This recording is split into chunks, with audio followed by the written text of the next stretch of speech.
ներկայացնեմ։ Ուզում եմ մեծ ուշադրությամբ լսեք, որովհետև շատ օրհնյալ բաներ ունենք այստեղից առնելու։ Իհարկե սա մի հատվածն է, բայց շատ նման հատվածներ գոյություն ունեն Պողոսի բոլոր թղթերում գրեթե։ Եվ դուք Պողոսի թղթերը արդեն ուրիշ կսկսեք ընթերցել։ Հիմա առաքյալը Կորինթոսի եկեղեցին, որ հիմնել էր, այդ եկեղեցին նորաստեղծ եկեղեցի էր, ամեն ինչ տակնու վրա եղած եկեղեցի է, դեր թացը չորից չի ջոկվում, ամեն ինչ կա այստեղ, առաքյալը շատ մեծ վրդովմունքով է խոսում անգամ այնպիսի երևույթների մասին, որտեղ այդ եկեղեցում կա, իհարկե արագորեն պահանջել այդ եկեղեցուց շատ ավելի սրբացում եւ կատարելություն հնարավոր չէր, բայց մեծ բեռ կա առաքյալի վրա, որպեսզի Կորինթոսի եկեղեցում ամեն բան կարգի դնի։ Գիտեք, այն ժամանակ չի եղել որևէ փաստաթուղթ, որևէ վարդապետական գիրք, որով մեկ առաջնորդվեր եւ եկեղեցի հաստատեր եւ ասեր սա է ճշմարտությունը, այսպես պիտի գնա։ Առաքյալների վրա դուք պատկերացրեք ինչքան մեծ ծանրություն ա եղել, որպեսզի իրանք բազմահազարանոց ժողովրդի դարձի պայմաններում կարողանան օպերատիվ կերպով արձագանքել բոլոր այն երևույթներին, որ այդտեղ կար։ Օրինակ, Պողոսը երբ որ ասում է ցավով պետք է ասում նորից ցավ պիտի քաշեմ նրանց համար, շատերի համար, որոնք իրենց բախտություններից, շնություններից, բորնկություններից չէին ազատված, այն մարդ մտածում է սեսուն մասին է խոսում, պարզվում է եկեղեցու անդամների։ Մարդիկ ապաշխարում են բան, բայց ոչ մի կրթություն չկա, ոչ մի հոգևոր բան չկա։ Եվ իրանք էլ դեռևս ոչ ավետարան ունեն կարդալու, չգիտեն ոնց վարվեն, Աստծո ուքին եկել է, մարդիկ ապաշխարել են։ Եվ վերջապես առաքյալը իր թղթերի մեջ կամաց սկսում է տարբեր հարցերի մասին խոսել, թե հարության մասին, թե ասենք հաղորդության մասին, թե Քրիստոսի խաչի մասին եւ այլն եւ այլն։ Եվ հիմա վերջում, որ բավականին արդեն Կորինթոսի եկեղեցին ուներ որոշակի դրվածք արդեն, առաքյալները աշխատել էին, գործել էին, չնայած ներքին բաժանումների եւ այլն, այսպես է գրում ինքը, բայց այնտեղ ժողովելու կողման է, որ սուրբերի համար ինչպես գաղատացիների եկեղեցիներին պատվիրեցի, այնպես էլ դուք արեք։ Ուշադրություն դարձրեք, սա սուրբերի համար նախատեսված հանգանակություն է։ Սուրբերի համար, այս բառը լավ հիշեք, որ հետո այս գլխի մեջ էլի պիտի լսենք։ Ուրեմն գաղատացիների եկեղեցիներին պատվիրեցի, այնպես էլ դուք արեք, ամեն մեկ միաշաբաթ օրերը ձեզանից ամեն մեկը թող իրան մոտ հավաքի ինչ որ կհաջողի, որ չլինի թե երբ որ գամ այն ժամանակ ժողվելը լինի, չկա որևէ էլի եմ կրկնում 10-րդ եւ այլն, այլ մարդիկ իրանք պետք է կարողանան իրենց հոժարությամբ ինչքան հնարավոր է օգտակար լինելու Երուսաղեմի ժողովրդին եւ այլն։ Բայց երբ որ գամ նրանց, որ թղթերով ընտրեցիք, նրանց կուղարկեմ։ Ուրեմն հատուկ նամակներով այդ ամբողջ այդ բագաժների վրա գրած եւ այլն ինքը պիտի իմանար ում է հասցեագրելու։ Այնտեղ տանելու էր, պիտի գային իրեն եւ հերթով ասեր սակոննա եւ այլն։ Որ ձեր ընծան տանեն Երուսաղեմ։ Եվ եթե ինձ էլ արժան լինի գնա, թող ինձ հետ գնա։ Այսինքն եթե ուզում եք մարդ ուղարկեք իմ հետ, խնդրեմ, համեցեք, եկեք ինքը այդ պահին ինքը Պողոսը Եփեսոսում է գտնվում, երբ որ գրում է ինքը։ Բայց ասում է գալու եմ, Եփեսոսից գալու եմ Կորինթոս, հավաքեմ դրանք ու գնամ։ Դուք պատրաստ եղեք այդ կիրակի օրը, երբ որ ես գամ, հավաքեմ, եթե ուզում եք, հետս կգաք։ Բայց ձեզ մոտ կգամ, երբ որ Մակեդոնիայի միջով անցնեմ, որովհետև Մակեդոնիայի միջովը ման կգամ։ Եվ կարելի է, որ ձեզ մոտ կմնամ, կամ թե ձմեռը կանցնեմ, որ դուք ինձ ճանապարհ դնեք, որտեղ որ գնալու լինեմ, տեսեք, որ դուք ինձ ճանապարհ դնեք։ Պողոսը չի ասում, որ ես հետո պիտի ինչ որտեղ գնամ կամ եւ այլն, ամբողջ եկեղեցիները պետք է իրենց վրա վերցնեին առաքյալի ողջ ընթացքը, որովհետև չեմ կամենում, որ ձեզ հիմա անցնողի պես տեսնեմ,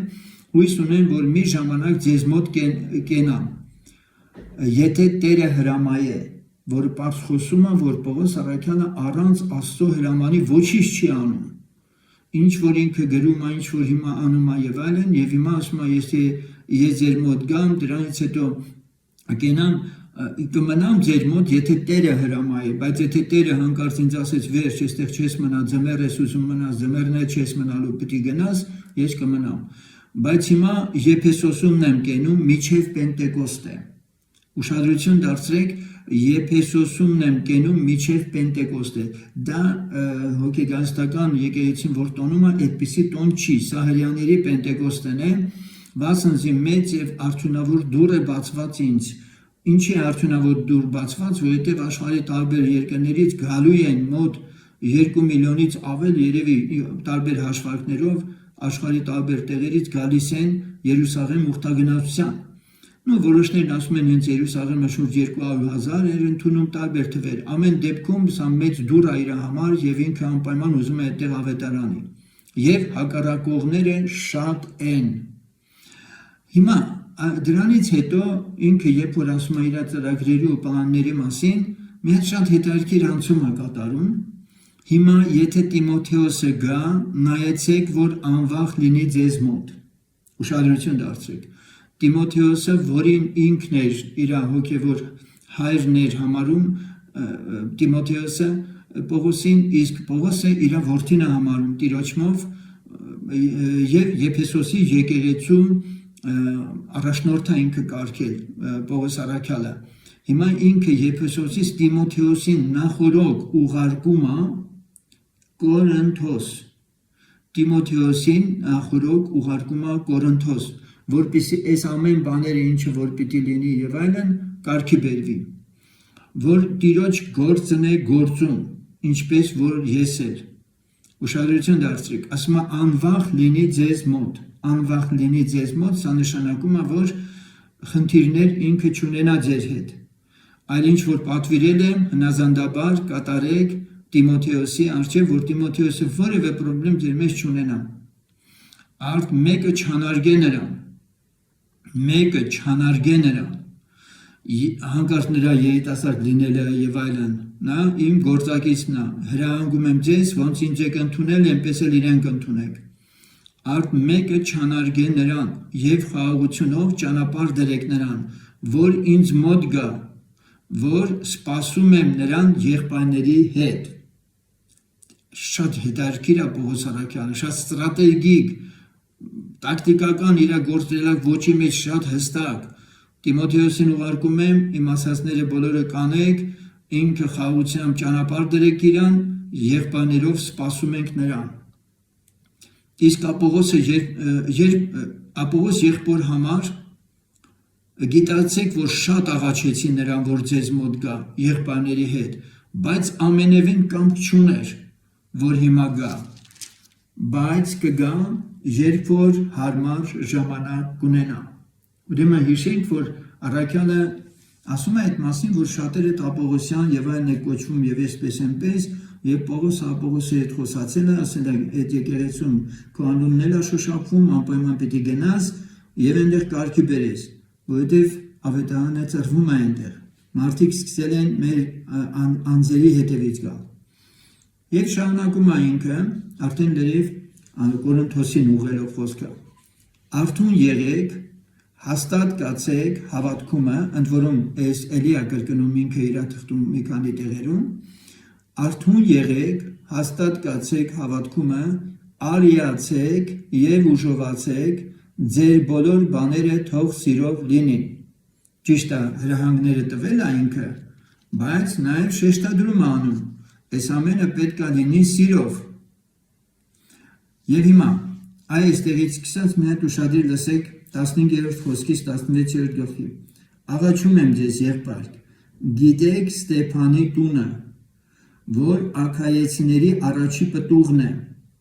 եւ իրանց անձերը սուրբերի ծառայության նվիրեցին։ Այդ տեսեք, իրանց անձերը սուրբերի ծառայության նվիրեցին։ Ով Ստեփանն, որ Աքայեցիների առաջի պտուղն է, որ այդ պահին ինքը շատ է եղել, ասենք Կորինթոսում, եւ հիմա Պողոս առաքյալը Կորինթոսի եկեղեցուն Ստեփանի հետ հարաբերությունում ուզում է որպեսզի, ինչպես ասում են, կարգավորվի վիճակը ճիշտ ընկալվի Ստեփանի նրա տունը, որ արքայացնի առաջի պտունը եւ իրանց անձերը սուրբերի ծառայության նվիրեցին։ Դուք պատկերացնում եք, Եփեսոսում հեշտ բան չէր Տիրոջ անունը դավանելը, եւ այստեղ պարզ հասկացվում է, որ Պողոսը Կորինթոսում սկսել է իր գործը Ստեփանի տնից, որը ընդունել է Պողոսին իր տունը։ Սա շատ մեծ համարձակություն է եղել, որ այն ժամանակ եղել է։ Հիշենք, որ Պողոսը Տիմոթեոսին ասում է ամոթ մի համարի ոչ Հիսուս Քրիստոսին Դավթի սերունդից եղած եւ ոչ էլ ինձ ամոթ համարես։ Եփեսոսում գազանամարտի բռնված Պողոս առաքյալը, որ ուրիշ տեղ ինքը ասում է, շատ մեծ այդպես գործնեություն է ծավալել եւ բավական երկար մնացել եւ մի քանի տասնյակ հազարի է հասել, որտեղ գիվական ուժը, Արտեմիդի տաճարը, չգիտեմ, այնտեղ նաեւ արեստավորների բունտը, այդ ամենը բոլորը հիշում են, որ դուք էլ հնազանդ լինեիք այնպիսիներին եւ այն ամենին, որ գործի եւ աշխատանքի ընկեր են։ Տեսեք ինչ մեծ ջանք է գործադրում Պողոս առաքյալը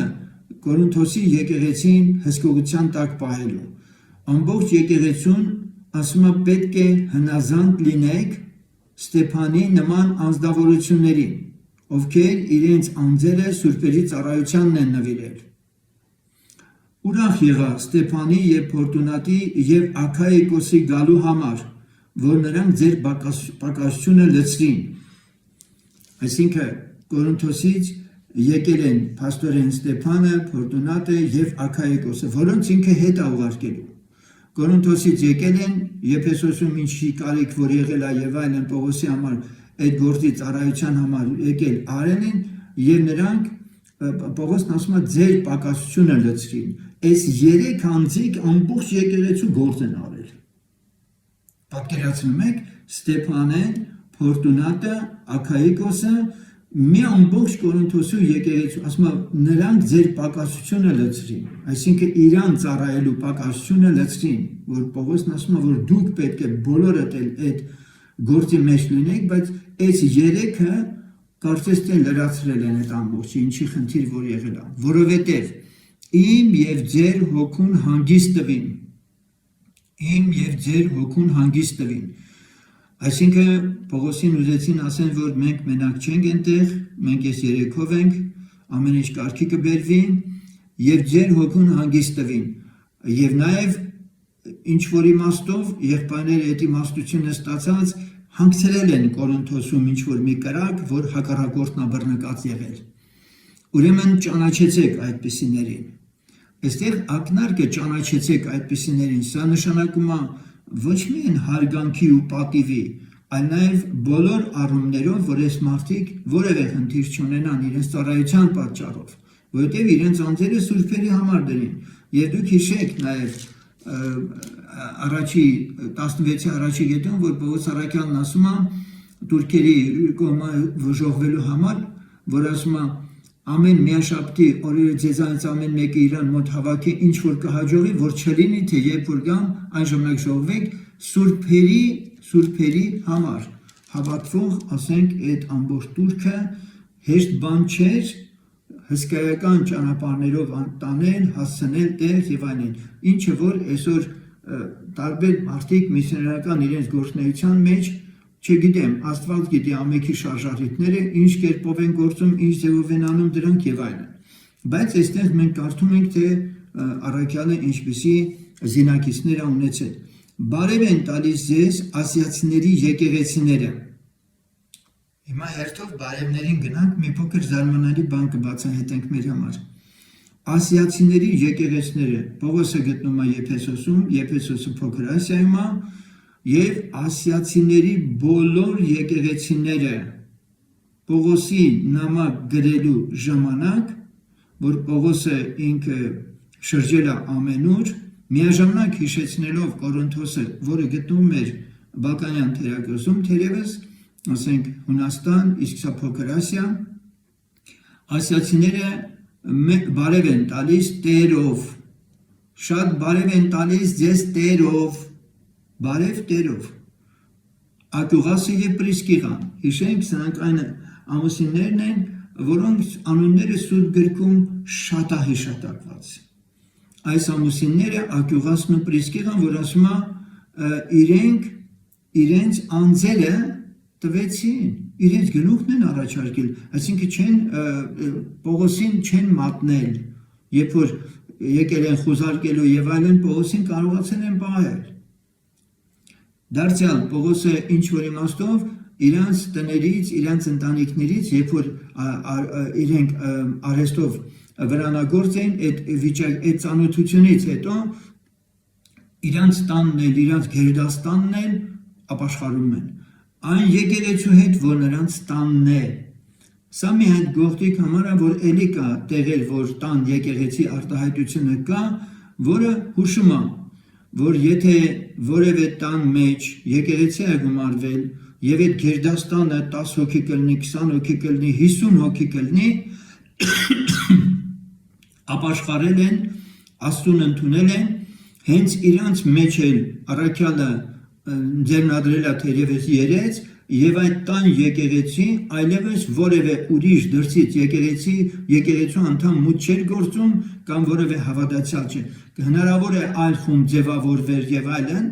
բայց այնուամենայնիվ առաքյալը ուղիղ կառավարում չի ունեցել այդ տան եկեղեցու վրա։ Այսպիսի եկեղեցիները, գերդաստանային տան եկեղեցիները կամ հարևանները, որ այդ տունը ժողվել են եւ այլն, ստաբիլ մշտապես այդ տան մեջ հավաքվողները, այդպես ռուսերեն ասած, պրեմոյ պրավիլենի չեն ունեցել առաքյալների կողմից, որովհետեւ իրանք այնքան մեծ հեղինակություն են վայելել արդեն, որ այնպիսի մեծ արթնություն է բռնկվել, որ այդ տան մեջ հավաքվող հոգիների թիվը պահպանվել է եւ ասել են այսքանը այստեղ են հավաքվում, եթե միշտ թաղում էլ էլի ժողովներ ունեք, գնացեք այնտեղ, նայեք թե այնտեղ ոնց է կանում, բայց այստեղ արդեն այս ժողովուրդը մշտապես պետք է այս տան մեջ պաշտի Տիրոջը եւ ունեն իրենց վրա ավակներ եւ սրանք են։ Երրորդ բարևը, ուրեմն առաջի բարևը ասիացիների եկեղեցիներն են բարևում, երկրորդ բարևը հատուկ այս ամուսիններն են բարևում իրենց տան եկեղեցու հետ, երրորդ բարև են տալիս ձեզ բոլոր եղբայրքը, բարև տվեք իրան սուրբ համբույրով, այդ որ եղբայրքը Պողոսի, որ ասեց եղբայրներով մենք այստեղ որ ինքն ասում է ճանապարհ դրեք նրան, որ ինձ մոտ գա, որ սպասում եմ նրան եղբայրների հետ։ Անոնները չի թվարկում, որ իր շրջապատով ինքը սպասում է Եփեսոսում եւ այստեղ ասում է բարև են տալիս նաեւ այս եղբայրները։ Եվ հիմա ուշադրություն։ Բարև տվեք իրար սուրբ համբույրով։ Սա առաջին հայացքից օդի մեջ կարելի է մտածել մի հատ արտահայտություն է, էլի, որ ժողովը բրծավ, երբ որ պաշտամունք է կանում, ինչպես հիմա սովորեն 50-ականների մեջ հատկապես ժողովից հետո եղբորն է համբուրում քույրիկին բարևելով, այդպես այդ սովորույթային ձևով այդպես անում են։ Սակայն այստեղ խոսքը դրա մասին չի։ Այո, դա հնարավոր է ամեն ժողովից հետո այդպես իրար բարևեն, շատ նորմալ է եւ մենք այդպես էլ անում ենք հիմա։ Բայց այստեղ մի հատ հետաքրքիր բան է տեղի ունենում։ Առաքյալը հատուկ է շեշտում,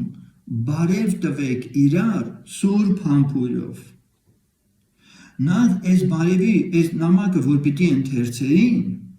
Կորինթոսում երբ որ ընթերցեին, ընթերցանության վերջում Պողոսի հրահանգը պիտի կատարեին, իրար պիտի բարևեին։ Դե դուք պատկերացրեք, հանկարծ մեկը մեկի հետ բան ունի եւ ինքը չի կարողանալու բարևել, որովհետեւ սուրբ համբույր է պահանջվում։ Անկամ Պողոսը չլինելով Կորինթոսում նամակով տեսեք ինչպես է ներ եկեղեցական սրբության վրա Աստծո երկյուղը իջեցրած տեսնում։ Եվ եկեղեցու յուրաքանչյուր անհատը սա պիտի հասկանա, Պողոսն է ասել է հենց հիմա իրար բարևում եք եւ այս մեր բարևներն եք փոխանցում իրար եւ ձեր համբույրին մեր մասնակից լինելը։ Սա է ընտանիքը, սա է մեկ մարմինը։ Հասկանում եք եկեղեցին որն է։ Այս ողջունը, այս վերջի բարևը, որը շատ ավելի սերտ, ջերմ, մթնոլորտի արդյունքը համարվում, եւ այս ամբողջ ընթերցանությունը, որ ընթերցեցինք, հնարավոր է մտածեք Պողոսը վարչական, հրամայական, ինչ-որ վարչահրամայական եղանակում ինչ-որ եկեղեցի կառավարում, ոչ, այստեղ կա խորը ջերմություն եւ զգացմունք, մեկ մարմնի, մեկ ընտանիքի, մեկ շունչ, մեկ հոգի լինելու գաղափարը։ Եվ հետո վերջում ասում եմ Պողոսի ձեռքի բարևն է, եթե մեկը Տեր Հիսուսին չսիրե, անիծված լինի, Մարանաթա։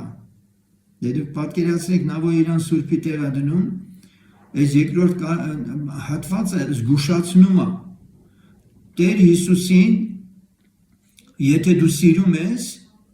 ապա սուրբ համբույրով ես համբուրում եղբորդ կամ քրոջդ, եւ եթե ոչ, միանգամից Պողոս առաքյալը այդ արարողության վրա է բերում բոլոր նրանց կեղծ շարժառիթներով նման երևույթային կեղծավորաբար համբույրներ տալու process-ի մեջ գնացողներին, Պողոսն այնտեղ չի, բայց կարող է մեկն ասի այն մարդը բանա գրել է եւ այլն, չէ։ Պողոսը հաստի առաջ է կանգնեցնում։ Եթե մեկը որ գրվածն ասում է, որ եթե քո եղբորը որ տեսնում ես չես սիրում, ասում որ չես տեսել, դու ո՞նց ես ասում սիրում եմ։ Եթե մեկը Տեր Հիսուսին չսիրե, անիծված լինի, Մարանաթա, Տերը կգա։ Մեր Տեր Հիսուս Քրիստոսի շնորհքը ձեզ հետ լինի, եւ իմ սերը ձեր ամենի հետ Քրիստոս Հիսուսում։ Ամեն։ Առաքյալը հատուկ է շեշտում, որ աննաչար սեր ունի ամբողջ Կորինթոսի եկեղեցու վրա։ Եվ անգամ դա է ասում, եւ իմ սերը Տեր Հիսուս Քրիստոսի շնորհքը, ինչի՞ չի ասում Հայր Աստծո սերը,